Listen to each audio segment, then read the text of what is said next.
Hey guys, how you doing today? So we have a new scan tool slash battery tester to take a look at. This is by Foxwell. This is the NT510 Pro, and it's specifically for GM vehicles as far as the scan tool, but the battery tester should be able to work on any car. So let's take a look at this.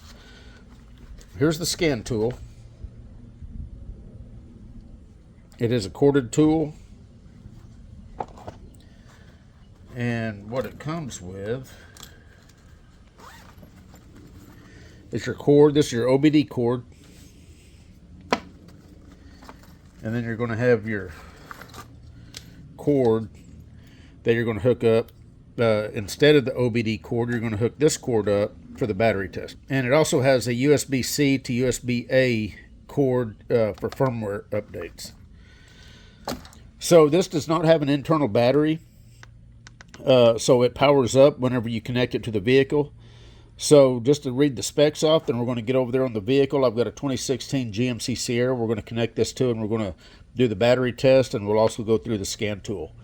So this is an all-system diagnostic and fully bidirectional scan tool for GM vehicles only. It will test the state of health and your state of charge of your battery, using the battery tester. It is fully bidirectional, has 20 plus resets or special functions, and it does have lifetime free updates. Let me go ahead and first we'll do the scan tool portion of it. Let me get the scanner hooked up to the truck, and then we will press on. All right, guys, so here we are on the truck. Let's just go through this real quick. We got history, battery test, OBD, GM, update, settings, data manager, and shopping. Let's see what's under shopping. Okay. So I'm going to go over here to GM, and we're just going to hit OK. This is a GMC. We'll do smart bin.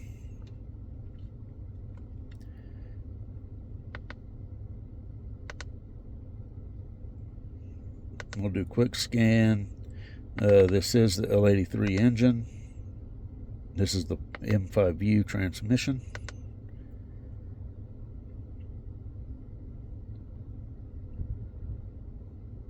This is an all-system scan tool, so it should scan every module on the truck. I believe this truck's got 20 or 21 modules, and then we'll go through a couple of them and see how it works. So this we do have the up level radio on this truck.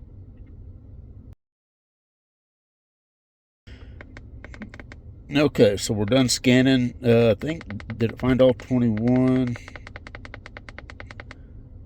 Yep, 21 modules. We got faults in 3 different modules.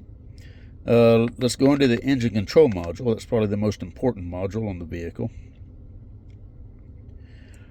And let's see what all we got. So there's where you'd check for trouble codes, identification information. There's your data. Let's see what control functions is. Okay, so that's all your bidirectional controls right here. So that's like if you wanted to kick your cooling fan on, you'd go cooling fan, and then you'd select any data PIDs, which I don't want. Let's select all, deselect. F3 is going to be okay. I guess you got to select at least one. And then there's where you would select what percent you wanted the fan to come on. Go back. Whoops.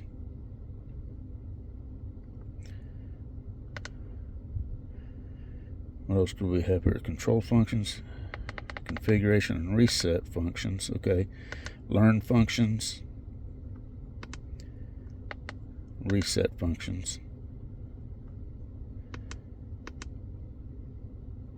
So that's got everything that the big boy scanners have got. Let's take a look at what's another popular one? HVAC module. This is auto. Take a look at the control functions. air recirc functions, miscellaneous.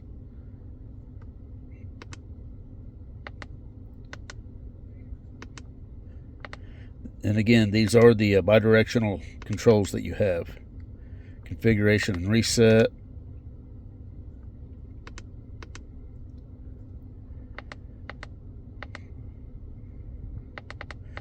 Let's get over into, let's see. Let's take a look at the BCM.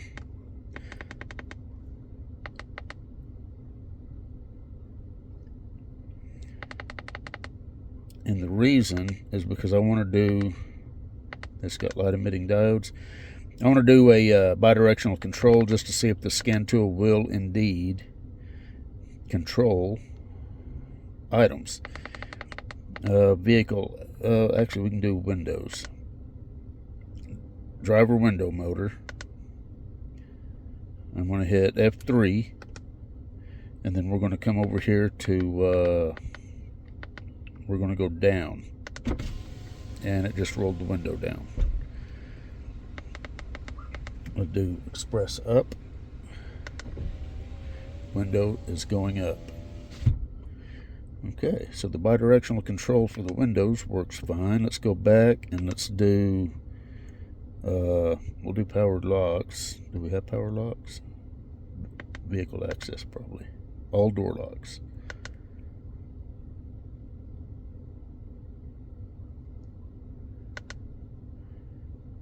Hit F3. We're going to hit F3 again. And F1.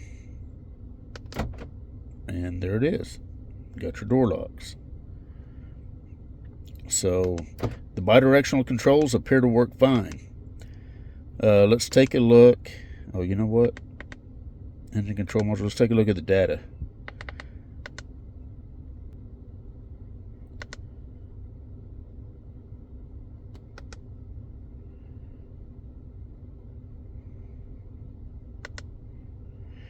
Okay, so let's graph this engine speed. Oh, the graphing's pretty responsive.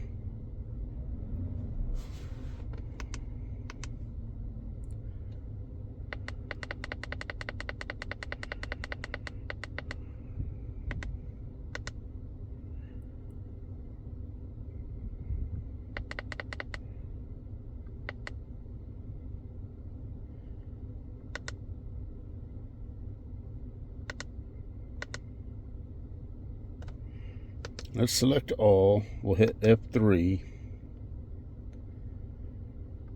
Let's come down and select one of these. We'll just select, we'll do sensor 1. I'm going to hit F2. Wow, that's a nice responsive and smooth looking graph.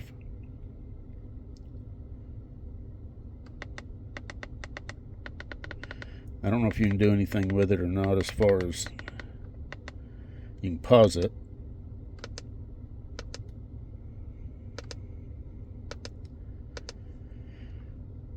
But it is smooth. You can save it. Whoops, let's go back.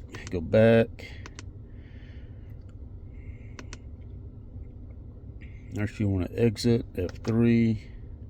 Control modules. Control modules is where you can select individual modules. If you don't want to do a full scan, you just select what modules you want. Okay, let's do the battery test. Let me get it hooked up to do the battery test. All right, guys, we're just going to do the battery test here on the Tacoma. So let me get this thing hooked up.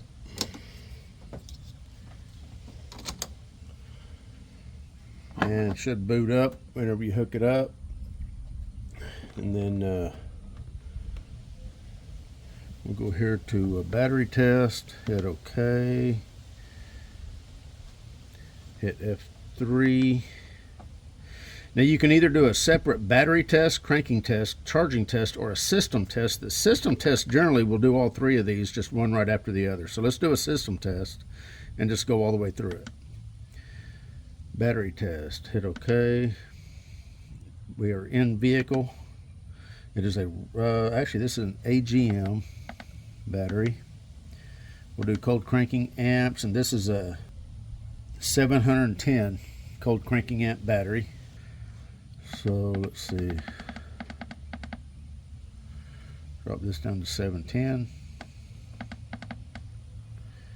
hit OK. Now this truck hadn't been started in about a week and a half, so I'll be curious to see how it comes out. State of health is 64%, state of charge is only 20%. So let's hit OK. It says please start engine.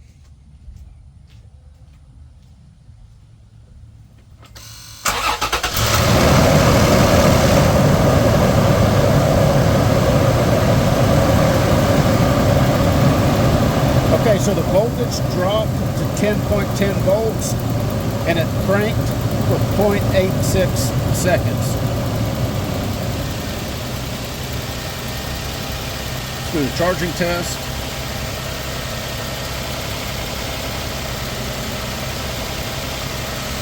Rev engine loads up. I don't want to take that.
Okay, so we had a, it says result, charging test of no problem, no load, 14.47 volts, loaded, 14.43, a ripple peak of 0.65 millivolts. So I think that was all good. So it seems like the battery test seems to work okay. Again, this is a GM specific scan tool, but the battery test should work on pretty much anything. So this is the Foxwell NT510 Pro. It's a budget-friendly scan tool, a couple $100 or less, and if you got a GM vehicle, it should perform pretty good on pretty much any GM vehicle from 1996 onward. Anyway, we're done. You guys take care. We'll see you.